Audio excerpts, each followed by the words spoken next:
Je m'appelle Olivia. Je suis une jeune maman camerounaise qui vit quelque part en Europe. Il y a 2 ans environ, je suis allée au parc du quartier avec mon fils.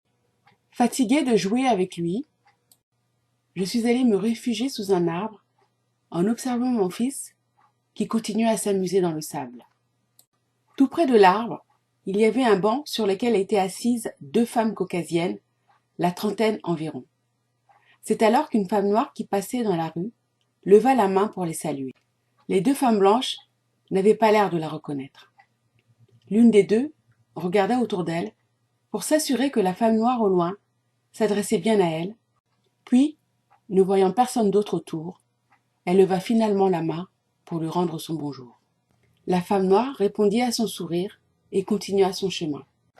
Les 2 femmes caucasiennes se regardèrent l'air surprise et l'une d'elles lança. « Tu la connais ?» Je voyais qu'elle s'adressait à nous, mais je ne l'ai pas reconnue. L'autre femme répondit. « Tu vas rire. Moi, je ne l'ai pas reconnue non plus. J'étais un peu gênée de la voir nous saluer sans réponse. C'est pour ça que j'ai levé la main. » L'autre femme, en riant, dit « Ah là là, les femmes africaines. Quand tu penses finalement les connaître, c'est à ce moment qu'elles changent de perruque. Elles changent tout le temps de tête.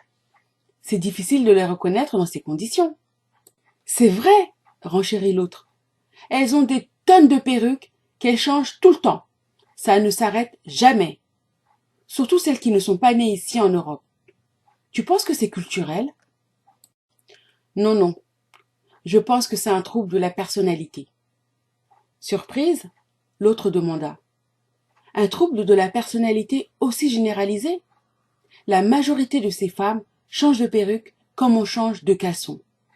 Je pense que leurs cheveux naturels ne poussent pas. » D'un air convaincant, l'autre répondit. « Oh si, ça pousse et même très bien.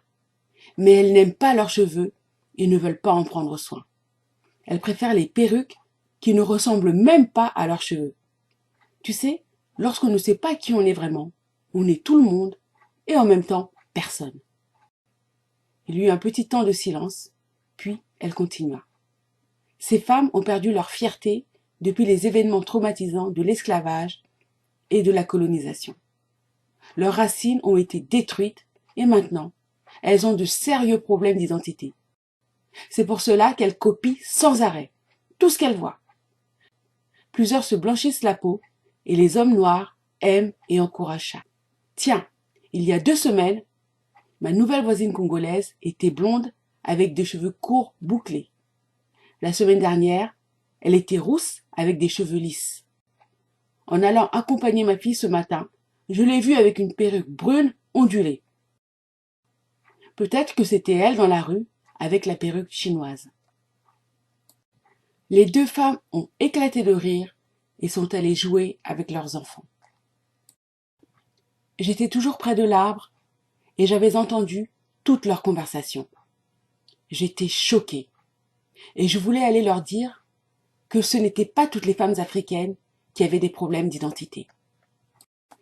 J'avais envie de leur dire qu'elles avaient tort, car il y avait une nouvelle génération authentique et consciente qui montait en force. J'avais tellement de choses à dire pour défendre ma communauté. Puis, je me suis rappelé que moi aussi, je faisais partie de ces femmes qui ne sont rien sans leur perruque. Ces femmes qui changent de tête comme on change de caleçon. J'avais toujours pensé que ça faisait chic, que c'était une preuve d'évolution, de richesse, de statut social. Je venais de découvrir en quelques secondes que je ne savais pas qui j'étais, que j'étais tout le monde et en même temps personne. C'était vrai, j'avais des perruques chinoises, européennes, indiennes, brésiliennes, péruviennes, etc. J'étais tout sauf moi-même. Quand je suis arrivée à la maison avec mon fils, j'avais la gorge nouée et je ne pouvais pas me retenir. J'ai versé des larmes pour moi. J'ai versé des larmes pour mon peuple malade. J'ai pensé à mes ancêtres et j'ai pleuré toute la nuit. Le matin, j'ai décollé ma perruque, puis j'ai passé la tondeuse sur mes cheveux défrisés. C'était le début d'une histoire d'amour avec moi-même et elle dure encore. J'apprends à me connaître, à m'aimer et à m'accepter tel que je suis avec fierté.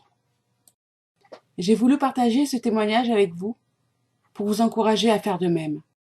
Ce n'est pas mon histoire personnelle, mais je m'y reconnais beaucoup. Et je sais que beaucoup de femmes noires s'y reconnaîtront aussi. Le plus grand amour est celui qu'on a pour soi-même. La parole nous dit « Aime ton prochain comme toi-même ». Il faut donc s'aimer d'abord et aimer le prochain qui nous ressemble.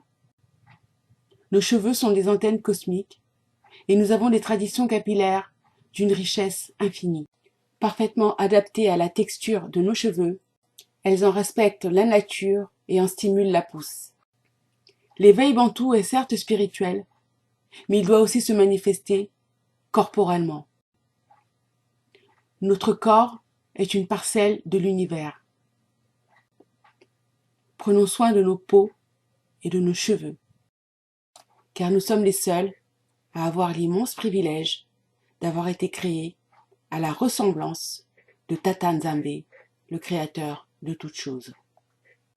Merci pour votre écoute, merci pour les likes, merci pour les partages et à très vite.